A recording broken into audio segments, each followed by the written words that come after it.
Professor Antônio, sabe que andando por aí, hoje eu ando menos do que já andei, mas eu encontrei uns Guarani.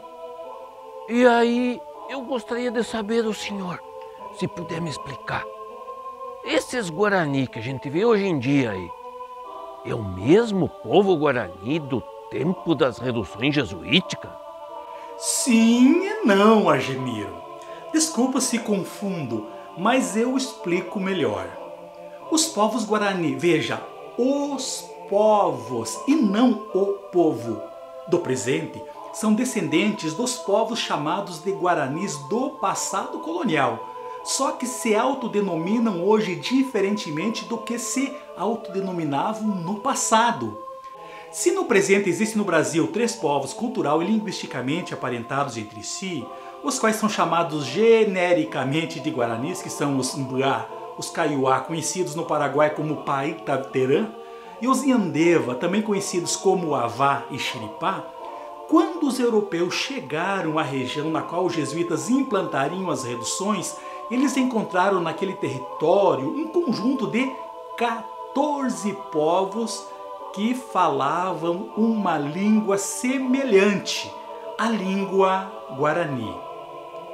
Eram os cários, tobatines, guarambarenses, itatines, baracajuenses, mondaienses, paranais, iganiaenses, iguaçuenses, uruguaienses, tapes ou tapês, imbriaçás, guairás e xandules. Disso resulta que não é correto dizer que existia um povo chamado Guarani, mas diversos grupos humanos conhecidos como Guaranis. Ainda hoje os Mbuá, os Kaiowá e os Nyandeva falam línguas parentes entre si, mas com muitas palavras com significados e pronúncias bem diferentes, além de possuírem muitas narrativas míticas específicas.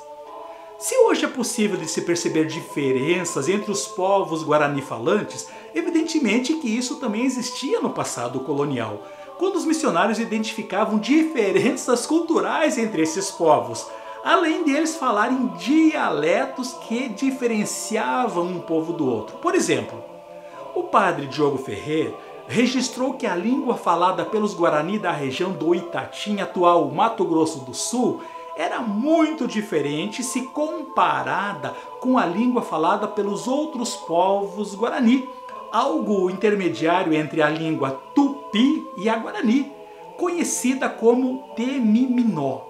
As mulheres itatines teriam um costume não encontrado entre os demais povos Guarani falantes, que era o de tatuar o corpo todo em forma de listras, feitas com picadas de espinho, uma prática extremamente dolorosa que era realizada com fins estéticos.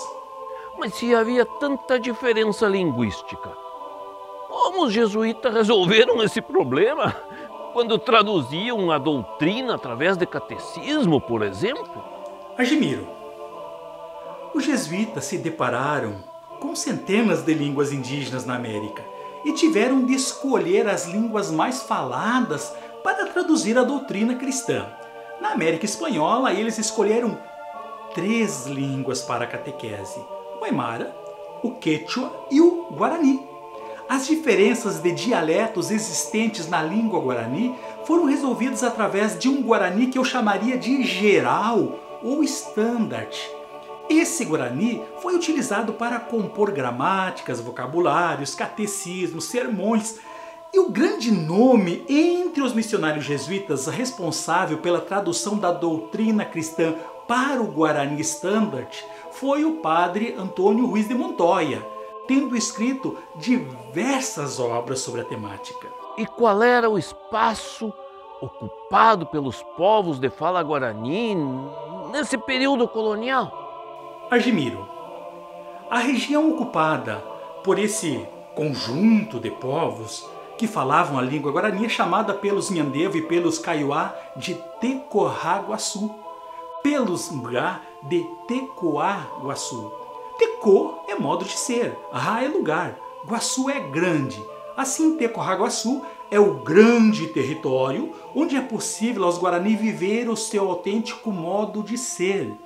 Esse território, no período colonial, iniciava no atual estado de Mato Grosso do Sul e ia em direção ao sul do continente, incluindo parte da Bolívia, o Paraguai, parte da Argentina, o Rio Grande do Sul. Passava por Santa Catarina e seguia em direção ao norte pelo litoral até o Espírito Santo. A quase totalidade das reduções jesuíticas foram instaladas no grande território guarani, o Tecorraguaçu. Mas aí eu fico pensando, tudo tem uma explicação, né? O que significa, professor, a palavra Guarani? E o que isso tem a ver com a ocupação do território pelos povos Guarani? Essa pergunta é bastante interessante, Argemiro. Os Guarani, originários da região amazônica, esses povos se deslocaram para outras regiões há praticamente 3.000 anos. No sul do continente, os Guarani acabaram se localizando nas bacias dos grandes rios Paraguai, Paraná, Uruguai e seus afluentes, chegando até o litoral atlântico. A primeira vez que o nome Guarani, na verdade, é encontrado na documentação histórica é em uma carta escrita do Brasil por Luiz Ramírez e endereçada ao seu pai em 1528. Na carta ele diz o seguinte: aqui conosco está outro grupo que são nossos amigos, os quais se chamam Guaranis e por outro nome Xandris. Eles senhoreiam grande parte dessa Índia. Fecha aspas. Ramírez indica que aquele povo tinha o domínio sobre outros povos. O motivo é referido pelo padre Montoya quando ele registrou no livro Tesouro de la Língua Guarani o significado da palavra Guarini, que é guerra. Guarinihara foi registrado como guerreiro e a palavra Aguarani como guerrear.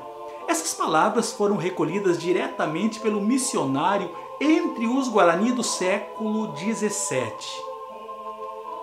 Foi essa característica guerreira que fez com que os povos Guarani se estabelecessem em uma vasta região, impondo domínio sobre diversos outros povos indígenas, impondo a eles, inclusive, a sua língua.